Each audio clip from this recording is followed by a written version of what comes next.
The rain pounded mercilessly against the roof of Westbridge Medical Center, drumming a relentless rhythm that echoed through the nearly full emergency room. It was close to midnight, and the ER was a whirlwind of controlled chaos, doctors barking orders, nurses weaving through the crowded space, the anxious murmur of waiting patients blending with the steady beeping of monitors. Lina Carter, a dedicated nurse in her late 20s, was nearing the end of a brutal double shift. Her feet ached from standing for nearly 16 hours, and the fatigue weighed heavily on her shoulders. But she had learned long ago that exhaustion was no excuse when lives depended on her. She was about to check the vitals of a young child with a high fever when Dr. Patterson, the attending physician, called out to her. "Lina. Possible cardiac case by the entrance, go check it out." Lina wiped the sweat from her brow and turned toward the glass doors that separated the stormy night from the controlled chaos inside. Just beyond the entrance, she spotted a hunched figure, barely visible through the torrential rain. The man was slumped against the cold brick wall, his soaked clothes clinging to his gaunt frame. He was shivering violently, one arm clutching his chest. Next to her, a fellow nurse, Joanne, scoffed. "Another homeless guy looking for a warm place to sleep," she muttered. Lina's jaw tightened. "He's a patient," she said firmly. "I'll handle this." Ignoring the disapproving glance Joanne shot her way, Lina grabbed a wheelchair and hurried outside. The chill hit her instantly, the wind slicing through the thin fabric of her scrubs. She crouched beside the man, her heart tightening at the sight of him. He looked to be in his mid-30s, his dark hair plastered to his forehead, streaks of rain running down his sharp cheekbones. His hands trembled, his lips tinged a dangerous shade of blue. "Sir, can you breathe?" Lina asked, placing a steadying hand on his shoulder. "Is the pain radiating anywhere else?" The man opened his mouth to speak, but only a hoarse groan escaped. His skin was ice-cold to the touch. "You're freezing," she murmured. "Let's get you inside." With effort, she helped him into the wheelchair. He was heavier than he looked, but she pushed through the strain, guiding him toward the warm interior of the hospital. As she wheeled him past the front desk, Joanne rolled her eyes but didn't say anything. Dr. Patterson glanced at the patient but offered no argument. Lina had already made up her mind. She maneuvered the chair through the crowded ER, finally finding a semi-private corner where she could assess him properly. The storm outside cast harsh shadows against the walls as she drew the curtain, cocooning them in a small pocket of calm amid the commotion. Grabbing a dry towel from the supply cart, Lina gently dabbed at his soaked hair and shoulders. "My name's Lina Carter," she said softly. "I'm a nurse here, and I'm going to help you." The man's eyes flickered open, the exhaustion in them stark and overwhelming. "Thank you," he whispered, his voice barely audible over the distant rumble of thunder. Something about the way he spoke made Lina pause. There was a quiet dignity in his tone, one that seemed at odds with his tattered appearance. But she pushed the thought aside. Right now, he was just another patient in need of care. "Let's start by getting you warm," she said, slipping the stethoscope into place. As she listened to his erratic heartbeat, she couldn't shake the feeling that this encounter was different, that this man, whoever he was, would change her life in ways she couldn't yet comprehend. By the time Lina Carter finished her shift, dawn had begun to creep over the city, casting soft streaks of gold across the hospital's large windows. The once chaotic ER had finally settled into a manageable rhythm, the night's emergencies fading into the past. Yet, as she removed her gloves and wiped the exhaustion from her eyes, a nagging thought lingered in her mind, the mystery of the man she had treated. She had checked on him throughout the night, monitoring his vitals, ensuring his fever had stabilized. Though still weak, he had shown signs of improvement. He had eaten the crackers she'd given him, sipped the juice, and even murmured another quiet thank you in that same oddly refined tone that had puzzled her. But something about him had felt off, as if he didn't quite belong in the world he appeared to come from. His hands, too smooth for someone living on the streets. The way he spoke, careful and measured. His posture, even while weak, had a gracefulness to it. Lina had pushed those thoughts aside, telling herself that people ended up homeless for all kinds of reasons: tragedies, lost jobs, mental health struggles.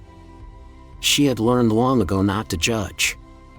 Now, as she walked back toward his bed for one last check-in before heading home, she felt an odd sense of anticipation. Maybe she'd finally learn more about him, maybe even convince him to speak with a social worker. But when she drew back the curtain, she found nothing. The bed was empty. Neatly folded atop the hospital sheets was the set of scrubs she had given him the night before, still crisp despite a few wrinkles. His tattered jacket, the one that had been drenched from the storm, was gone. Lina blinked in disbelief. He was too weak to leave on his own, wasn't he? She turned quickly, scanning the hallway. The ER doors had been busy all night with paramedics and patients coming and going, but surely someone would have noticed him walking out on his own. She rushed toward the nurse's station. Did anyone see the patient from bed 6 leave? Joanne, still flipping through a clipboard, barely looked up. Who? The man I brought in last night, the one with possible cardiac distress, Lina pressed, heart pounding. Joanne snorted. Oh, that guy? I told you, these people always vanish before the billing department even has a chance to find them. She smirked, tapping her pen against her clipboard. Surprised? Lina ignored the jab, frustration bubbling in her chest. He wasn't stable enough to just walk out of here. Dr. Patterson, who had just approached the station, overheard the conversation and gave a neutral shrug. If he left on his own, there's not much we can do. ER patients aren't prisoners. Lina clenched her jaw. She knew the policy, but something didn't add up. She had checked his vitals just an hour ago. His blood pressure had still been low, and he had barely been able to sit up without getting dizzy. And yet, he had simply vanished. Still unwilling to accept it, she checked the hospital's security footage, but the cameras only showed a shadowy figure slipping through the automatic doors just before sunrise. No one had stopped him. No one had even noticed. Lina felt a strange emptiness settle in her chest. She stepped outside into the cool morning air, the sidewalk still slick with rain from the night before. The city was already stirring awake, cars rushing past, people hurrying to work, oblivious to the thoughts racing through her mind. She turned her head left and right, searching for any sign of him. But he was gone. A strange feeling lingered, not just concern, but something deeper, something she couldn't quite name. For the first time in her career, a patient's disappearance left her with more than just unanswered medical questions. It left her with the haunting certainty that she hadn't seen the last of him. A week had passed since the mysterious man had vanished from the ER, yet Lina Carter couldn't stop thinking about him. It wasn't just his sudden disappearance that haunted her, it was everything about him. The way his voice carried a quiet dignity. The way his hands, far too smooth for a man supposedly living on the streets, had trembled when she placed the juice in them. The way his eyes held something deep, something unspoken. But the reality of her own life soon demanded her attention. Her mother's medical bills were mounting. The latest statement had arrived that morning, and Lina had barely been able to stomach the total. Between rent, utilities, and the endless prescriptions her mother needed, her paycheck was stretched paper thin. She was exhausted, working overtime shifts just to keep their heads above water, skipping meals so her mother wouldn't have to, rationing what little she had left until payday. So, when she opened her mailbox later that evening, expecting nothing but another pile of bills, she nearly dismissed the plain white envelope tucked between the usual stack of notices. There was no return address. No stamp. Just her name typed neatly across the front. Lina Carter. A shiver ran through her. She hesitated for a moment before carefully peeling it open. Inside, she found a cashier's check for $50,000. Her breath caught in her throat. The check was real. $50,000. That was more than a year's salary for her. More than enough to cover her mother's treatments. Enough to lift the crushing weight she had been carrying for so long. Her hands trembled as she pulled out the small note tucked behind it. The message was short, typed in the same precise lettering as the envelope. For your mother's care. Thank you for your kindness. A friend. Lina sank onto the worn couch, her legs suddenly too weak to hold her. Her mind raced. Who could have sent this? Ryan, her ex-boyfriend? No, this wasn't his style. If he had wanted to help, he would have demanded something in return. The hospital? Impossible. No institution would ever just give her money without a lengthy application process. That left only one possibility. The mysterious man from the ER. Her heart pounded as she recalled that night in vivid detail, his weakness, his gratitude, the way he had looked at her like she was the first person in a long time to truly see him. But it didn't make sense. How could a homeless man afford this? A sudden thought struck her. What if he hadn't been homeless at all? What if he had been someone else entirely? Her fingers tightened around the check. There was only one way to find out. Lina Carter had stared at the check for hours, turning it over in her hands as if the paper itself could whisper the answers she desperately needed. $50,000. A sum that felt almost unreal. She had debated returning it. Perhaps it was a mistake, or worse, some kind of trick.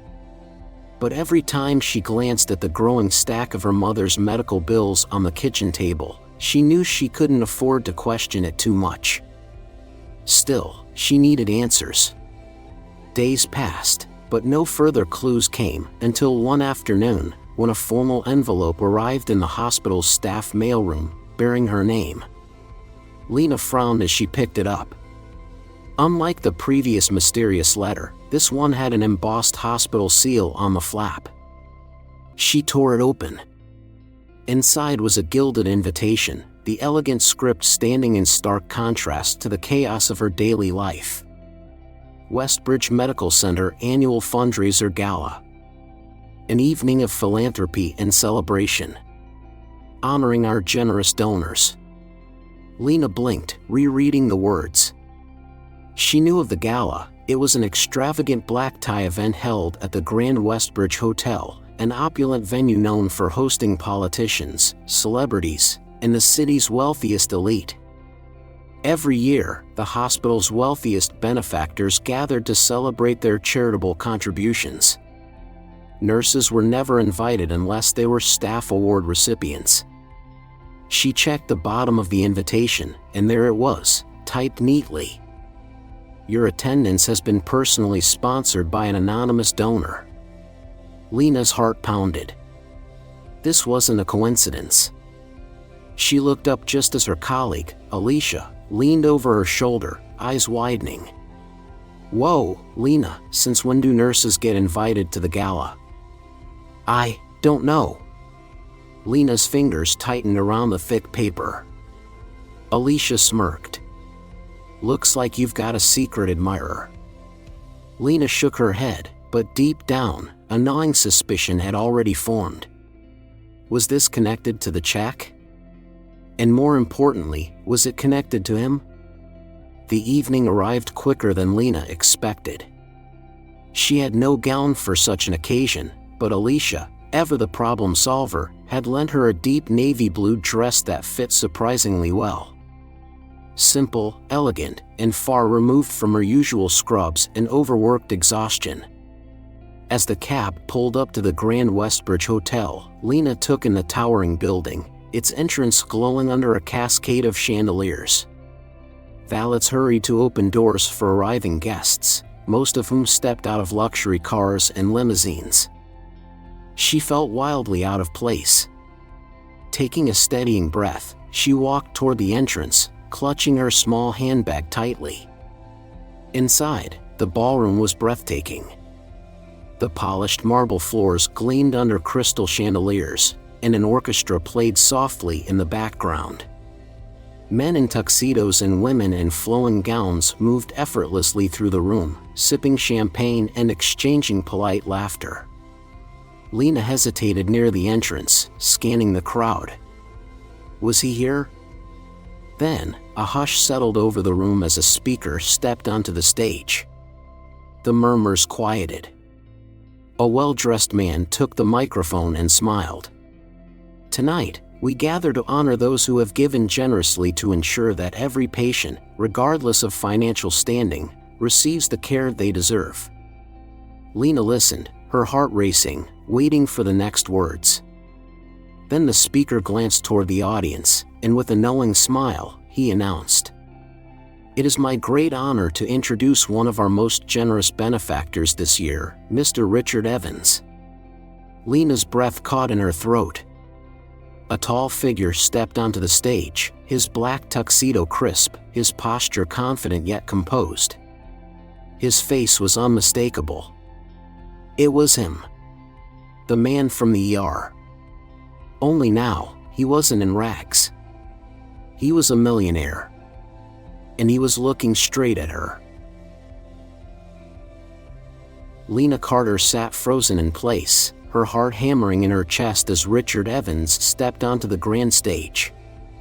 Only days ago, she had been tending to him in a hospital bed, frail and shivering from the cold. Now, he stood before an audience of the city's most powerful figures, not as a homeless man, but as one of the wealthiest philanthropists in the room. Her breath hitched.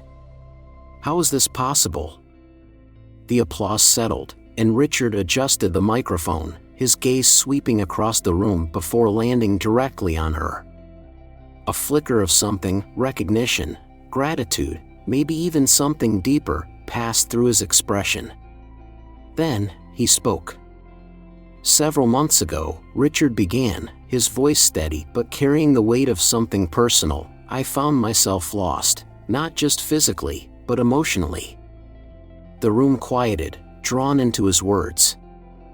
I had spent years building a life of privilege, wealth, and power, yet none of it gave me peace.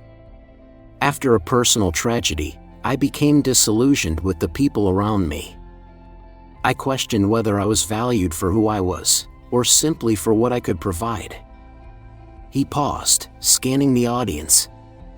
So, I disappeared. Murmurs rippled through the crowd.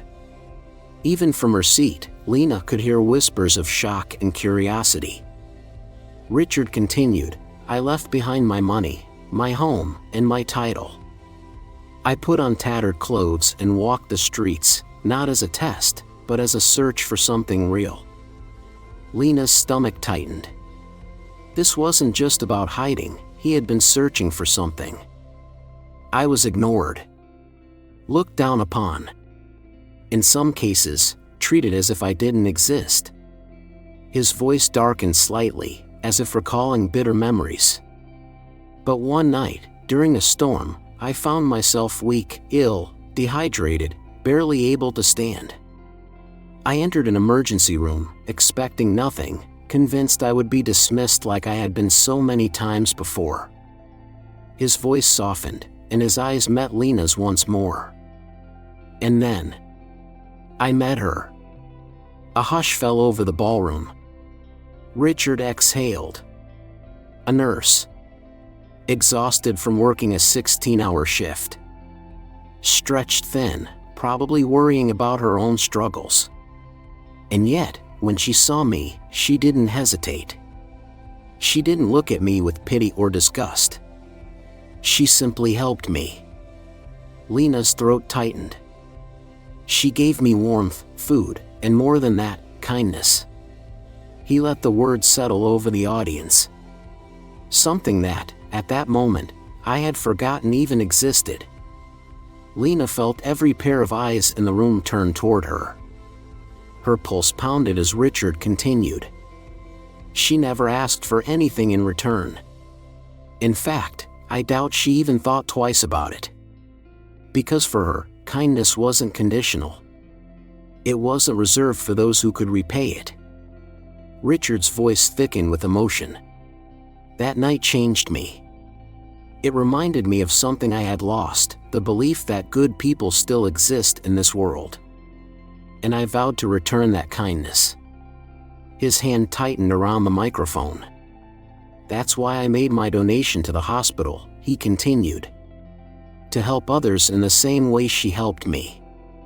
To ensure that nurses like her never have to choose between caring for their patients and paying their own bills. Gasps and scattered applause echoed through the ballroom. Richard turned fully toward Lina now, his voice quieter but filled with sincerity. Lina Carter, he said, thank you. Lina felt her face heat as the audience broke into applause, a standing ovation rising around her. She barely heard it. Her ears were ringing, her hands trembling. She had spent weeks searching for answers. Now, here they were, laid out before an entire room. Richard wasn't a helpless man in rags. He was a man who had been lost. And somehow, without even realizing it, she had helped him find his way back. As he stepped down from the stage and walked toward her, she realized her life would never be the same again. Lina Carter sat in stunned silence, her pulse still racing from the thunderous applause that had filled the grand ballroom only minutes ago. The weight of Richard Evans' words still hung in the air, wrapping around her like a warm, unexpected embrace. She had never sought recognition for what she did that night. To her, helping a patient, no matter their appearance, was simply part of being a nurse. Yet here she was, at the center of a moment that felt almost surreal. And then, through the sea of elegantly dressed guests, Richard was walking toward her. Lina's breath hitched as he approached, his black tuxedo a stark contrast to the memories she had of him shivering in a rain-soaked hospital bed. The murmurs of the crowd faded into the background as he finally reached her table. "May I have a moment?" he asked, his voice gentle, yet filled with an urgency that made her heart pound.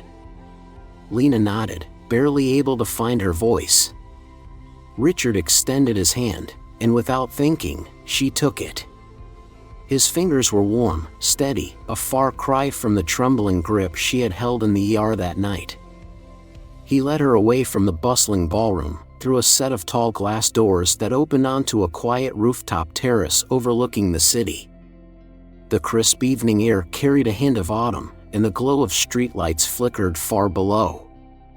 For a long moment, neither of them spoke.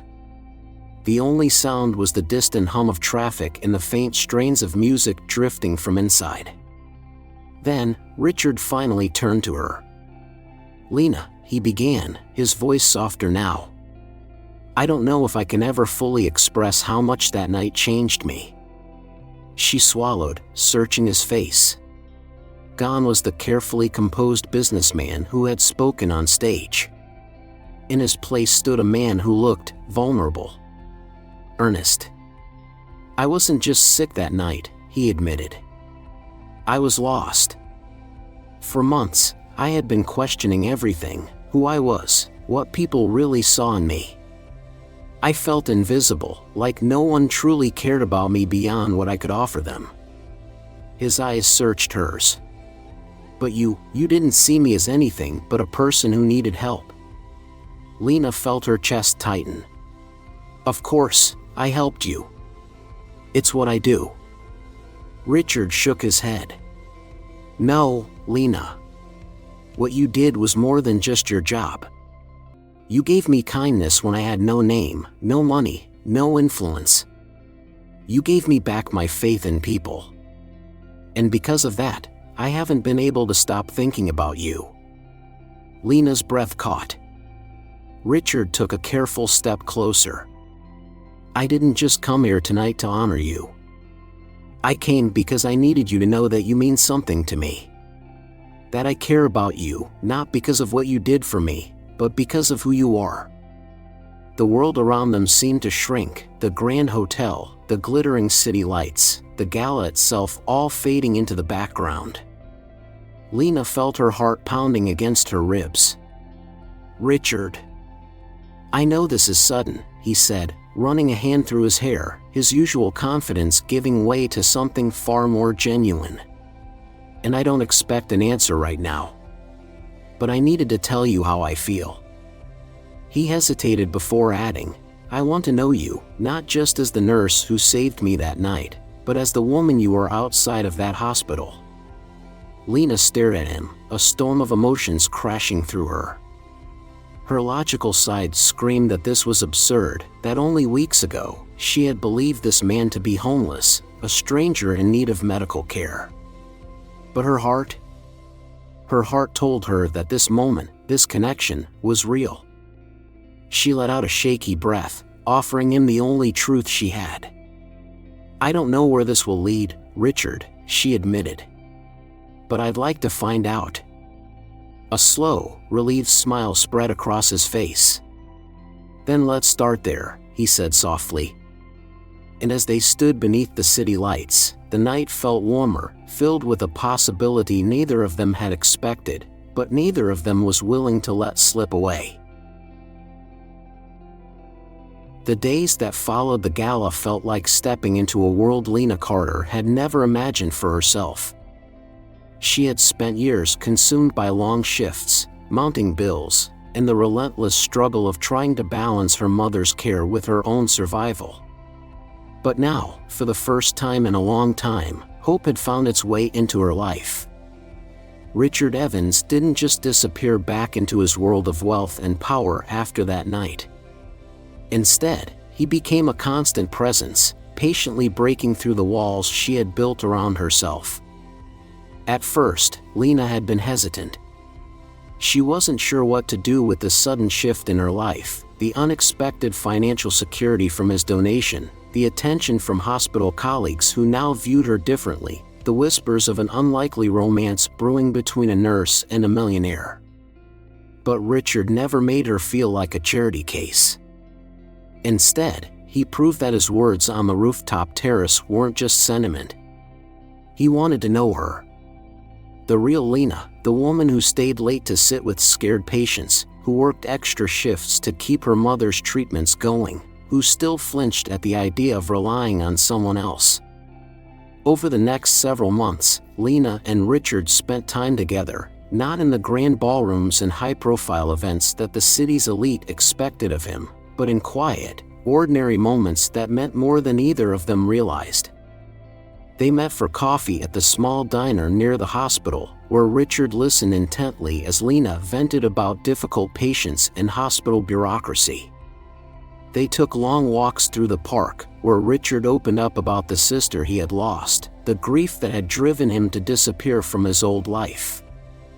And the first time he visited her mother's modest apartment, Richard brought a bouquet of yellow daisies and sat beside Mrs. Carter for hours, listening to her stories about Lina's childhood.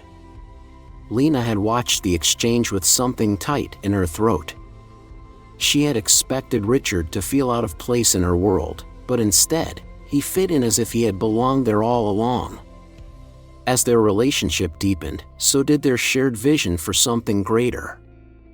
One evening, as they sat together in Richard's study, he turned to her and said, "Let's do something meaningful together." Lina frowned, setting down her tea. "What do you mean?" He leaned forward, eyes filled with conviction. "I want to use what I have to make a difference. You see the struggles that patients face firsthand. let's create something that ensures no one has to choose between medical care and survival. The idea quickly turned into action. With Richard's resources and Lina's knowledge of what patients and hospital staff truly needed, they founded the Carter Evans Foundation, a charitable organization dedicated to providing financial assistance for struggling patients, scholarships for nurses, and better hospital resources. It was more than just a gesture of goodwill. It was their way of giving back. On a crisp autumn afternoon, beneath a canopy of golden leaves, Lina and Richard exchanged vows in an intimate ceremony surrounded by close friends, family, and hospital colleagues who had witnessed their journey from the very beginning. Mrs. Carter, healthier now thanks to access to better care, beamed as she watched her daughter walk down the aisle. Alicia, Lina's closest friend at the hospital, nudged her with a wink before the ceremony and whispered, "Guess you did find your mysterious benefactor, huh?" Lina could only laugh, her heart light in a way it hadn't been for years. As she and Richard stood together, hands entwined, the officiant spoke of fate, kindness, and the unexpected ways that love can find us when we least expect it. And as Richard slipped the ring onto Lina's finger, she knew that her life had changed forever, not because of wealth or status, but because she had found someone who truly saw her. Someone who had needed her just as much as she had needed him. With a final, heartfelt vow, they sealed their promise to each other, not just as husband and wife, but as two people who had chosen to build a future defined by love, generosity, and second chances. Years later, when Lina would look back on the night she first met Richard, the rain-soaked ER, the exhaustion, the quiet thank you from a man she never expected to see again, she would realize something profound. That single moment of kindness had rewritten both of their destinies. And as they continued their work, helping others the way they had once helped each other, their love story became more than just a fairy tale. It became a testament to the simple yet powerful truth that one act of kindness can change everything. Life has a way of surprising us when we least expect it. Sometimes, the smallest act of kindness, helping a stranger, offering a warm meal, or simply treating someone with dignity, can have ripple effects beyond what we can imagine. Lina's story reminds us that true compassion doesn't ask for recognition, it simply gives. For many older adults, this message carries deep resonance. Over the years, we've seen how the world can be both beautiful and harsh, how people can be quick to judge based on appearances. But this story reminds us that kindness has the power to break barriers, to heal, and even to transform lives. Another lesson here is about second chances, not just in love, but in life.